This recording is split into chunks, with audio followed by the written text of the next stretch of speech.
గత ప్రభుత్వంలో విడుదల చేసిన పోలీసులు కానిస్టేబుల్ ఉద్యోగాల నోటిఫికేషన్ ను వెంటనే భర్తీ చేయాలని కర్నూలులో డివైఎఫ్ఐ ఆధ్వర్యంలో అభ్యర్థులు డిమాండ్ చేశారు. 2022లో గత వైసీపీ ప్రభుత్వం నోటిఫికేషన్ ఇచ్చి 2 సంవత్సరాలు కాలయాపన చేసి తమను మోసం చేశారని, కూటమి ప్రభుత్వం అధికారంలోకి వచ్చినందున తమకు న్యాయం చేయాలని వారు జిల్లా పరిషత్ కార్యాలయం నుంచి కలెక్టర్ కార్యాలయం వరకు ర్యాలీగా వచ్చి ఆందోళన చేశారు. కానిస్టేబుల్ నోటిఫికేషన్ ఆలస్యం అవుతున్నందున తాము అన్ని విధాలా నష్టపోతున్నామన్నారు.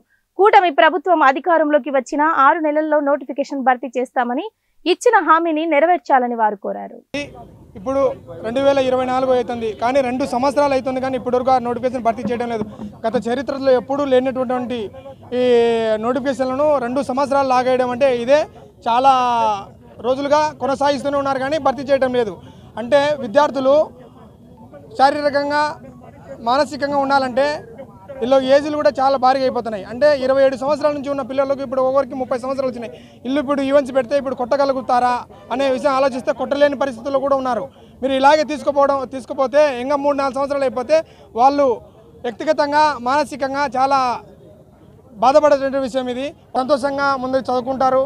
5 సంవత్సరాల నుంచి గత ప్రభుత్వం చేసినటువంటి మోసము మీరు కూడా చేయొద్దని కోరుకుంటున్నాము. 5 సంవత్సరాల నుంచి కానిస్టేబుల్ నోటిఫికేషన్ భర్తీ చేయలేదు గత ప్రభుత్వము. ఈ ప్రభుత్వం అన్న ముందుకొచ్చి దీన్ని త్వరగా పరిష్కరిస్తే వాళ్ళ యొక్క జీవితాలు బాగుంటాయని సంతోషంగా ఉంటారని నేను కోరుకుంటున్నాను. నేను కూడా 2018 నుంచి కానిస్టేబుల్ డిఎస్సికి చదువుతున్నాను. 2018లో నారా చంద్రబాబు నాయుడు కూడా ఇదే విధంగా జరిగింది. ఇప్పుడన్నా మీరు కొత్త ప్రభుత్వం మీరు వచ్చారు కదా, ఇప్పుడన్నా న్యాయం చేయండి. పోయిన ప్రభుత్వం అన్న న్యాయం చేయలేదు, మీరన్నా న్యాయం చేయగలుగుతారని కోరుకుంటున్నాను. పోలీస్ నోటిఫికేషన్ ఇచ్చి 2 ఇయర్స్ అవుతుందండి. 2 ఇయర్స్ నుంచి వెయిట్ చేస్తూ ఉన్నాము. మేము 2019 నుంచి ప్రిపేర్ అవుతున్నాము. అప్పటి నుంచి 5 ఇయర్స్కి ఒకసారి నోటిఫికేషన్ వదులుతారు. వదిలిన నోటిఫికేషన్ కూడా కంప్లీట్ చేయరు. ఇట్లనే 1 ఇయర్ ఇట్లనే పెంచుతూ ఉన్నారు. ఏజ్ పెరిగిపోతానే ఉంది మాకు. ఇట్లనే కనీసం వదిలిన దానన్నా మీరు కనీసం దీన్ని భర్తీ చేయకుండా ఎక్కడ దుబాయ్లో ఉన్న వాళ్ళు మేము కష్టాలలో ఉన్నామంటే వెళ్ళి లోకేష్ గారు అంత సపోర్ట్ చేస్తున్నారు. ఇక్కడ 95,000 మంది వీళ్ళు ఆడుతున్నారండి హాస్టల్ ఫీజులు కట్టుకోలేక. మా పేరెంట్స్కి అయితే అమౌంట్ పంపిస్తుంటే 2 మంత్స్ నాకు 2 మంత్స్ అమ్మ ఇంకా అయిపోతుంది నోటిఫికేషన్, ఈ ఇయర్ ఖచ్చితంగా కొట్టుకుంటాం జాబ్ అని అంటున్నాము. వాళ్ళు ఇంకా ఎన్ని రోజులు పంపించాలి మీకు అంటే ఈ మంత్ అసలు హాస్టల్ ఫీజు 2 మంత్స్ అవుతుంది మేము హాస్టల్ ఫీజు కట్టుకోలేక. హాస్టల్లో మాకు ఫుడ్ అయితే సున్నం కలిపి పెట్టడం, ఇట్లా ఫుడ్ తినలేక మాకు ఫిజికల్ అంతా పోతుంది. కోసం కదా మిమ్మల్ని ఎన్నుకునేదే మా కోసం కదా, నిరుద్యోగుల కోసం. కాబట్టి మీరు మాకు న్యాయం చేయాలి. లోకేష్ గారు మిమ్మల్ని నమ్ముకొని మేము ఓట్లు వేసాము. ఖచ్చితంగా మీరు అన్నారు, మీరు ఏదో పథకాలు ప్రకటించిన నిరుద్యోగ భృతి అన్నారు, అదే అన్నారు, ఇదన్నారు. మాకు ఏవి పథకాలు వద్దండి. కరెక్ట్గా ఇయర్కి ఒకసారి నిరుద్యోగ భృతి నిరుద్యోగులకి జాబ్లు వదలండి.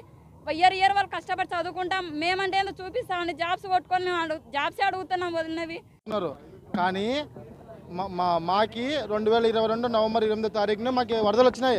ఆ వరదల నుంచి ఇంకా మునిగే ఉండగా బయటికి రాలేదు. కనీసం పోయిన గవర్నమెంట్ మమ్మల్ని బయటికి తీసుకురాలేదు. కనీసం ఈ గవర్నమెంట్ మమ్మల్ని బయటికి తీసుకొస్తాను ఆశిస్తున్నాము. ఎందుకంటే 2022 నవంబర్ 8న నోటిఫికేషన్ వచ్చింది. దాన్ని 4 లక్షల మంది అప్లై చేస్తే 2023 జనవరి 22 ఎగ్జామ్ జరిగితే దాంట్లో 95,000 మంది మాత్రమే క్వాలిఫై అయినారు. ఆ రోజు నుంచి ఈ రోజు వరకు మేము అలాగే ఉన్నాం. అసలు ఫర్దర్ స్టెప్ అనేది ఏది లేదు. దయచేసి మా బాధ అర్థం చేసుకోండి. ఎందుకంటే ఇంట్లో వాళ్ళు డబ్బులు పంపించడం చాలా ఇబ్బంది పడుతున్నారు. మినిమం ఒక కానిస్టేబుల్ కావాలన్న పర్సన్ ఖచ్చితంగా పేదోడే అయ్యే ఉంటాడు.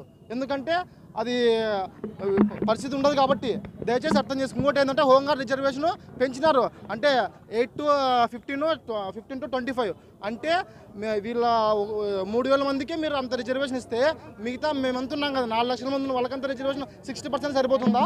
దాంట్లో ఎస్సీ, ఎస్టీ, బీసీ మిగతా రిజర్వేషన్ ఈడబ్ల్యూఎస్ మొత్తం పోతాయి. అంటే ఓపెన్ వాడు యాడ్ ఉంటావు.